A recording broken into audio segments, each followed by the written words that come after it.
Wala na yan. Sige, magpatayin kayo.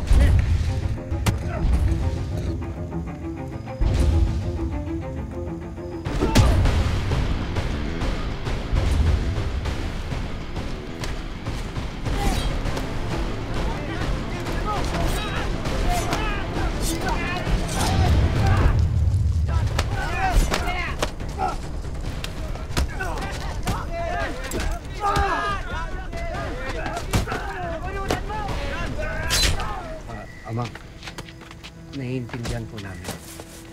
Baka kailangan niyo po muna magpahinga at magluksa sa pagkamatay ng anak niyo. Huwag kayong mag-alala. Upo muna ang mga ngasiba rito. Ba't ako magluluksa? Sigurado na ba kayong patay ang anak ko? Opo, Amang. Kumpirmado daw. May dinala pong bangkay sa mansyon ni Edgardo. Sigurado ba kayong bangkay ng anak ko yon? Di nga ba't sabi ni Uno, halos hindi makilala ang itsura ng bangkay na iniharap sa kanila. Amang, pinuntahan po namin yung sinasabi ni Uno na kung saan napatay si Calvin.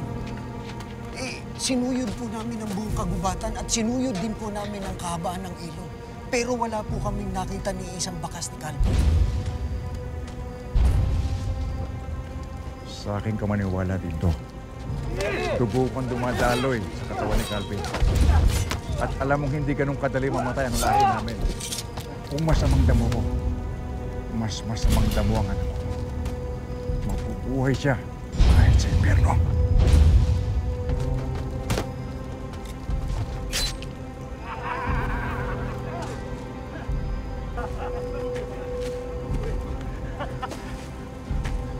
Ma'am, ako po ang natira. Dapat ang pinoproblema mo, Dindo, yung paghahanap kay Black Rider.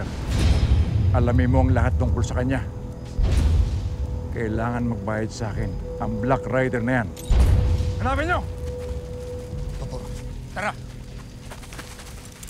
Amang, ako po ang natira. Ako po ang natira.